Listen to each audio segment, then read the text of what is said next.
Hi, my name is Brenna, and I wanted to talk to you today a little bit about why aeration is important.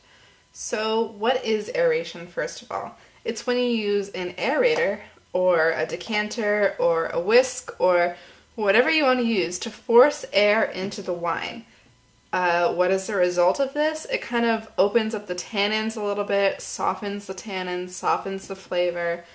Um, it just makes it a better wine to drink. It often will balance it out. Specifically, if it's a young wine, you definitely want to aerate because it can open up the bouquet. It makes it more accessible to you. It kind of lets your palate glide along it a little bit easier.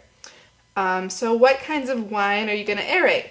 You're obviously not going to aerate a sparkling wine because when you do that, all the bubbles will disappear, unfortunately, and it's not going to taste very good after that. A rosé, you're probably not going to aerate. Why? They're usually light anyway.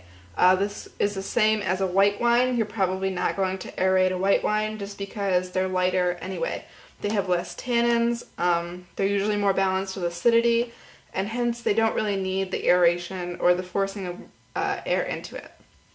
Now, if you have a Pinot Noir, you have to be careful with aeration. Pinot Noirs are usually lighter wines, and it can be ruined very easily. You want to make sure that you're choosing a wine that not only isn't meant to be drank in a few years, but you want to make sure that your wine selection is on point for aeration. Pinot Noirs are very gentle wines, so aerating them too much can kind of blow them open or ruin the balance of the wine. The acidity, the tannins, the flavor. And if you ruin it, there's really no way to get it back unless you mix in more unaerated wine. And then the kind of wine you do want to aerate is a dark red blend, maybe a Cabernet, Syrah, etc.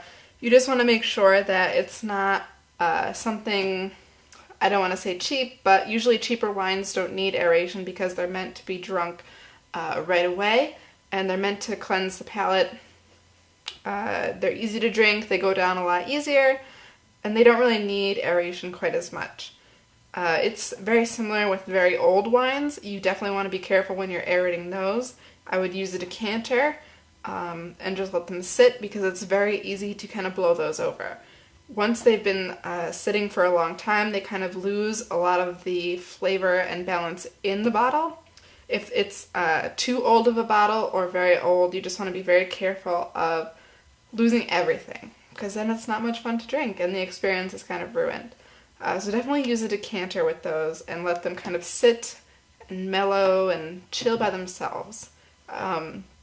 So wines that you should aerate, anything that you're planning on drinking that is maybe over 2 years old, blends that are kind of thicker, meatier, so a Syrah, Cabernet. You just want to be careful that you're not kind of blowing it open. And as always, test a little bit of your wine first with aeration. So if you're planning on aerating a whole bottle for your guests, you might want to test a little bit and see if it actually needs aeration in the first place.